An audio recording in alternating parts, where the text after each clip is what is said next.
Hello everyone, this is Villier Fox, coming with obviously by the title, another speech for my class schoolings that is totally destroying any of my update schedules, especially even the ones that I pretend I have.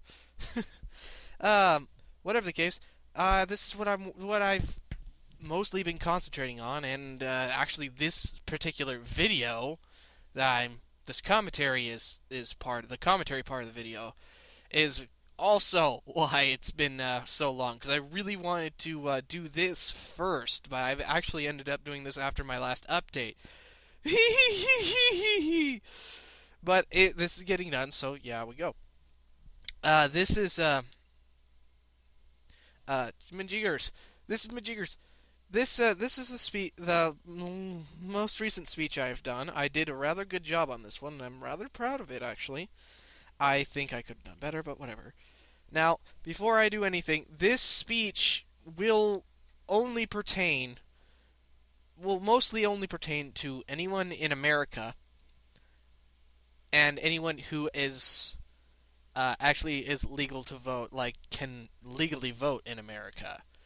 I know some people who are former felons cannot vote in certain ways or at all sometimes, and I know that if you are not here legally, then this doesn't really count either. I don't know.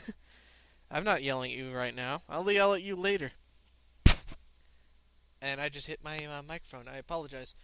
That being said, this I don't know. Hopefully, this will be at least entertaining. If your country does have a parliament or otherwise Congress or president or whatever, something that you vote for, this may be interesting to you then. Whether or not, I don't know. The subject of this is voting, basically voting in America, how much there is or is not.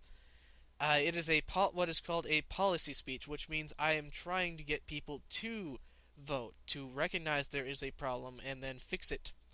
I am also specifically trying just to encourage people. One of the reasons why I decided to write this speech was, one, there was a quote within our textbook, or I can't really call it a textbook, but our assigned reading way back at the beginning of the term, which really struck me really well. I don't have the book right in front of me or the quote, and I'm not sure if I can actually recall it at all or perfectly. But it essentially said, if you do not vote, you don't have the right to be part of that community. And that really struck home with me because really you don't. The reason why you vote is not necessarily because you're allowed to or you can. It is how things are repaired. It is incredibly important. It is how the system continues. If you don't vote, then the system doesn't work.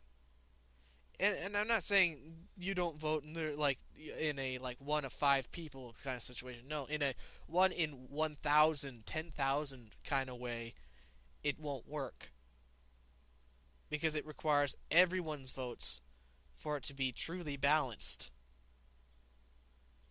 And whatever I address that really heavily in this speech, and you'll see that, and it'll make more sense then, I believe. But the other big reason why I did this was last when there was an election for congressman for our state congressman, who, if you don't know, and if you're in America and you don't know, shame on you, but I forgive you because I didn't for a long time, either. The congressman is our representative. It says, you, state of Oregon, this man is Oregon. Everything he says is what you said. If he decides, oh, I favor this, then that means all of Oregon favors him. Which is why it's extremely important to have the right person in there, and a person that listens and has concerns of the people. Well, the last election, Peter DeFazio, I believe his name was re-elected for Congress. And I couldn't find much positive for him, and he got in there. And I voted for Art Robinson, who looked like a really interesting.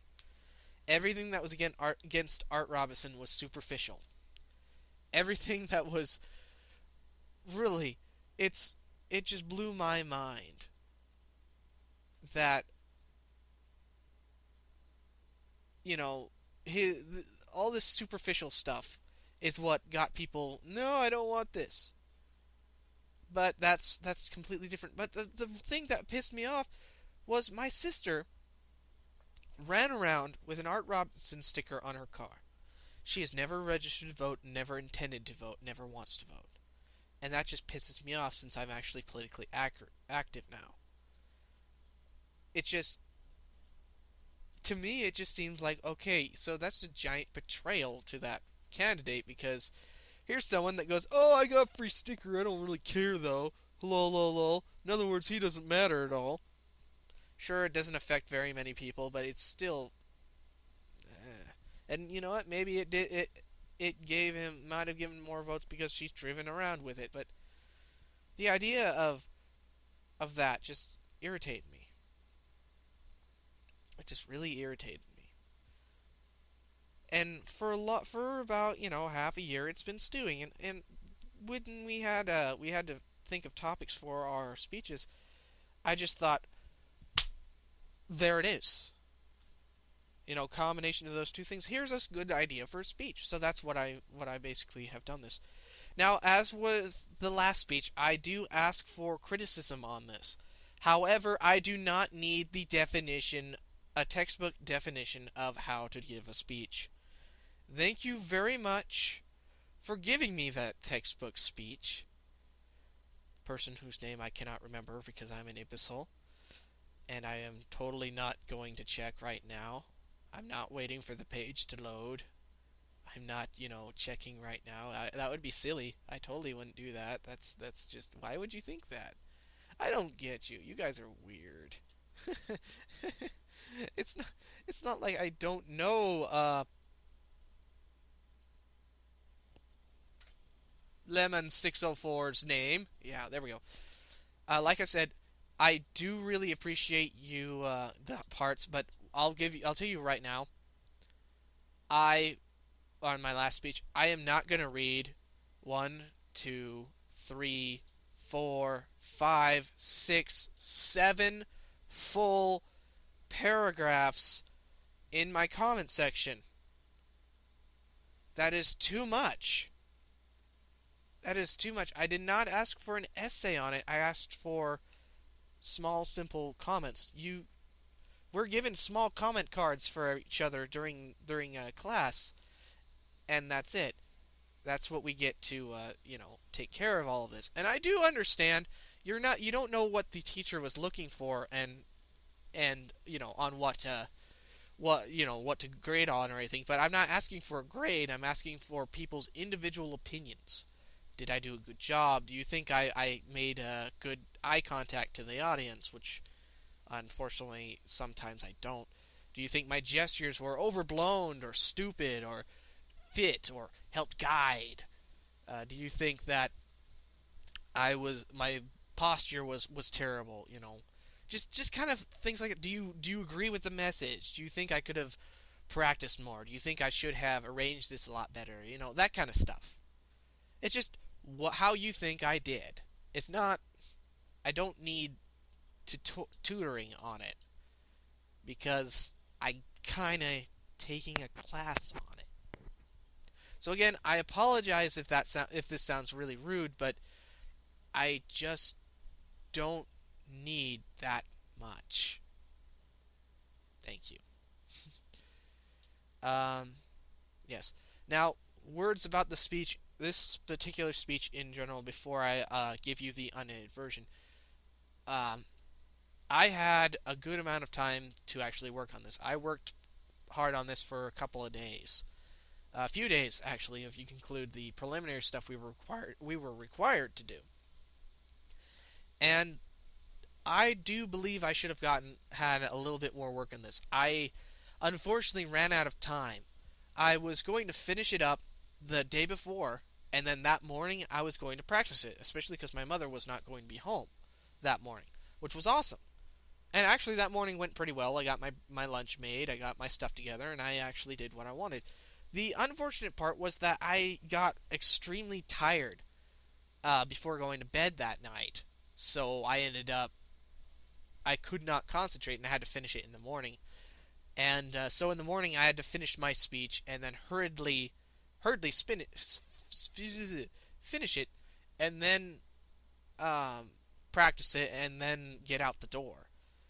It ended up pretty well. Ironically, as you would guess, my practice runs ran pretty well, though I was like 3 minutes over time. This speech, in fact, went over time by about 20 seconds, which normally would have cut my grade almost in half on this, because timing is incredibly important for professional public speaking. Luckily, as luck would have it, though, she was so impressed with the majority of the class that she was not going to take any time penalties off, which saved my ass.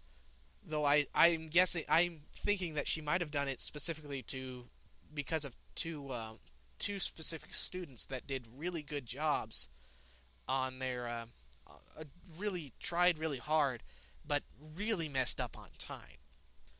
I'm not going to complain.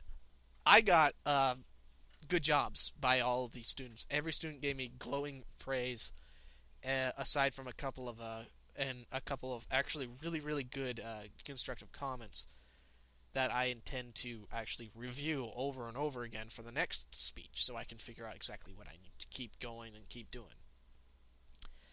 Now, I have reviewed this, and I do have made... No, that's nothing to do with it. Specifically, this will be uploaded in two parts. This part, which is have the unedited, uncommented full speech right after I stop talking, which may never end, may never happen.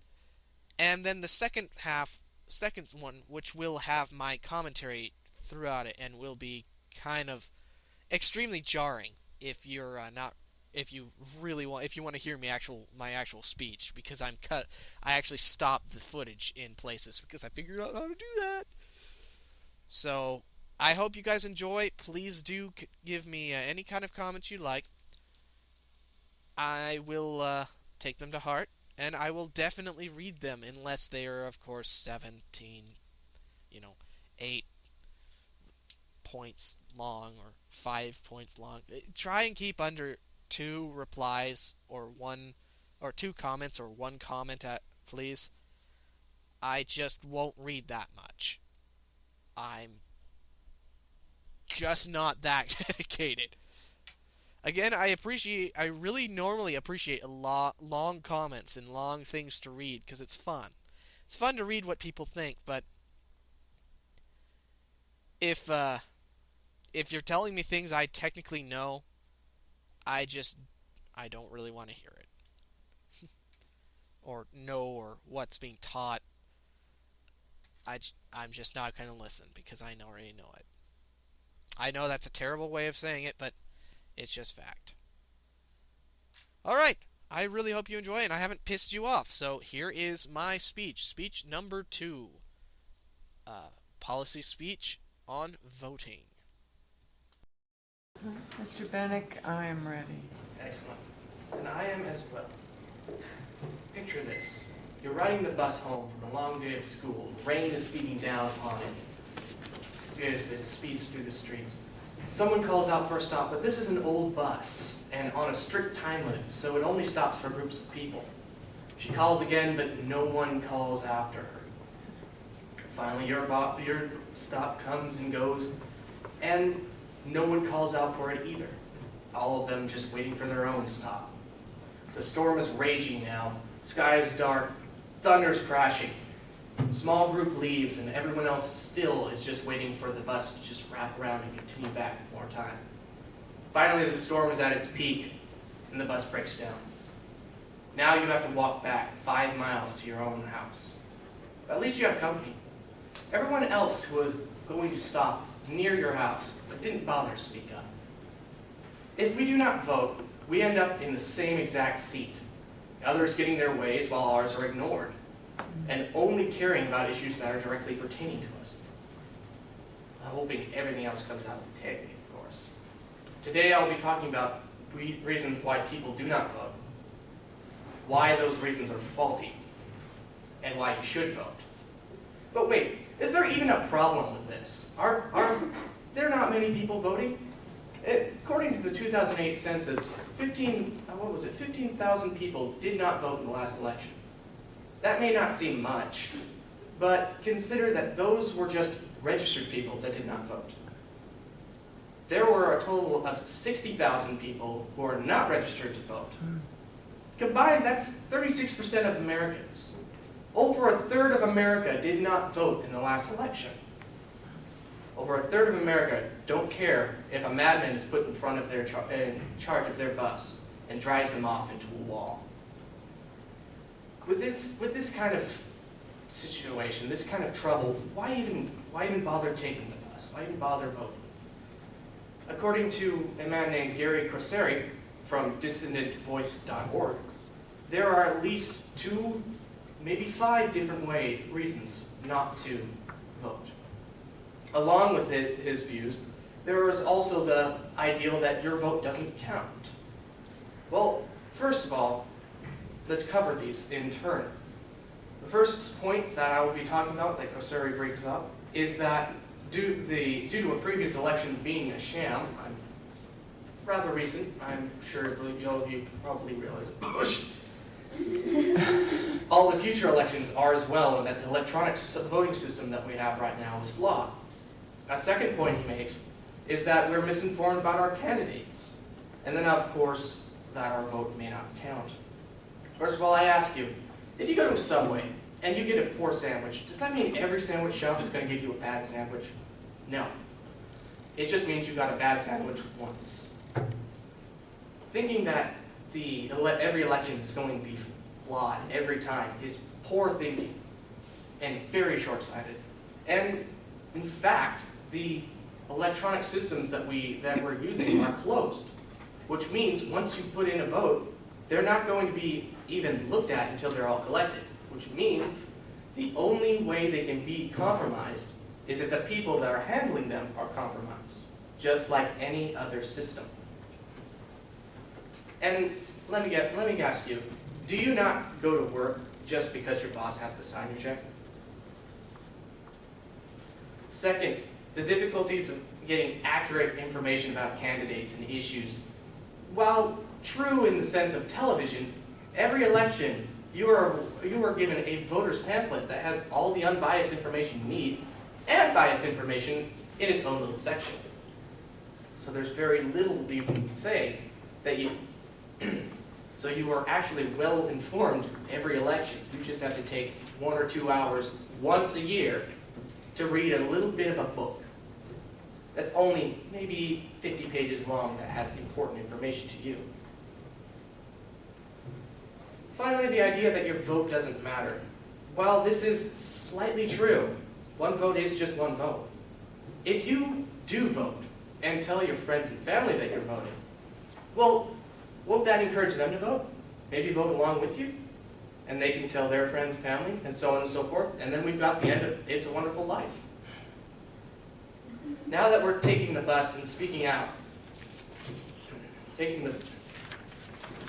many positive outcomes exist.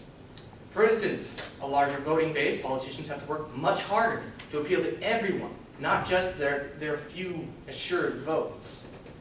Second, voices speaking for change, voting on issues brings up more issues to vote on, more attention to the smaller details that we all are important to us. And then, of course, everyone's favorite, the so-called bigwigs, the powerful, the wealthy, who usually get what they want. If everyone is voting, well, we make up for any kind of influence they have, do we not? The issue is put into the hands of us, the workers, the students, the homemakers. Now, before we reach the end of the line and our bus stops working for good, we need to make sure that we bring its status to attention. We need to make sure that everyone knows we're using this bus. We're using this country. We are part of this country. We vote, we pay attention. It needs to be maintained. As we use this country, we vote this country. We work with this country. We continue to improve it. Leaving it on the guideline, on the sideline, just crash down there just by itself. That's no way to go. In 1775, we fought for our freedom to vote. A right that turned into everyone in this room having the right to vote.